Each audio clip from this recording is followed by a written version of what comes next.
میں ظفر بول رہا ہوں کراچی سے۔ مجھے یہ معلومات کرنی ہے کہ ہم جو 11ویں شریف کرتے ہیں یہ جائز ہے کہ نہیں؟ 11ویں شریف کرنا بالکل جائز ہے۔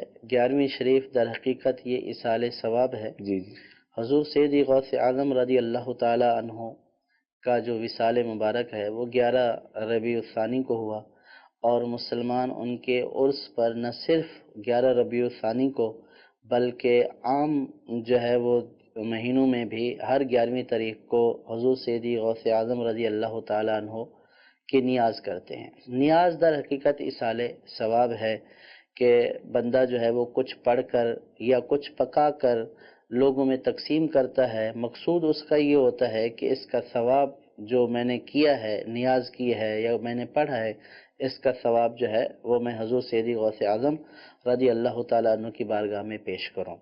اور اصال ثواب احادیث سے ثابت ہے۔ نبی کریم صلی اللہ تعالیٰ علیہ وسلم سے پوچھا، یا رسول اللہ میری والدہ اچانک فوت ہو گئی اور اگر وہ زندہ رہتی تو صدقہ کرتی، تو اب اگر میں ان کے لیے اپنے طور پر صدقہ کروں تو کیا ان کو ثواب پہنچے گا؟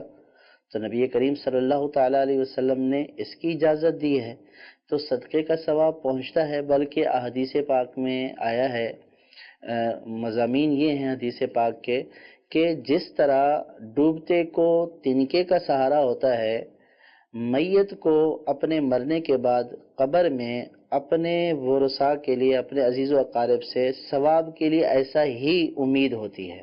جیسا کوئی شخص ڈوب رہا ہے، اس کو جو ہے امید ہوتی ہے کہ کوئی بچانے والا آ جائے، تو میت بھی قبر میں اسی طرح ہوتی ہے کہ کوئی اس کو اصال ثواب کر دے۔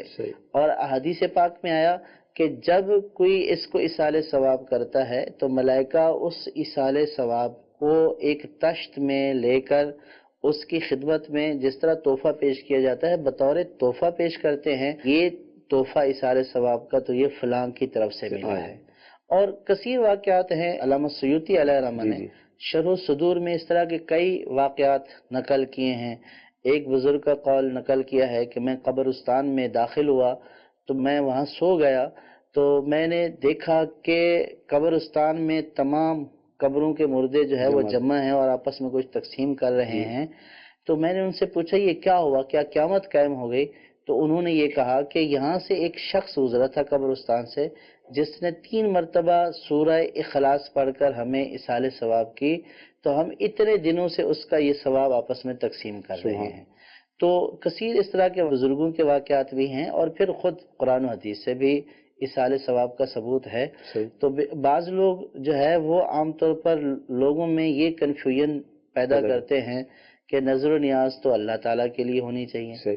اللہ تبارک و تعالیٰ تو کسی چیز کا محتاج نہیں ہے، یہ نظر و نیاز اس لیے کی جاتی ہے کہ اس کا ثواب اس بندے کو پہنچایا جائے۔ اور اس کو جو ہے وہ نیاز اس لیے بولتے ہیں کہ چونکہ جس کی بارگاہ میں وہ ثواب پہنچایا جاتا ہے ان کی ایک حیثیت ہے اور وہ اللہ تبارک و تعالیٰ کے برگزیدہ بندے ہیں، تو جب بڑوں کو کوئی چیز پیش کی جاتی ہے تو وہ نیاز کر کے پیش کی جاتی ہے، تو اس لیے اس کو نیاز کہا جاتا ہے۔ 11ویں کی نیاز بالکل کرنا جائز ہے، اور بزرگان دین سے ہم نے یہ سنا ہے کہ یہ خیر و برکت کا ذریعہ بھی ہے کہ آپ کے اگر بڑے آپ سے راضی ہیں تو انشاءاللہ آپ کے سارے کام سیدھے ہیں۔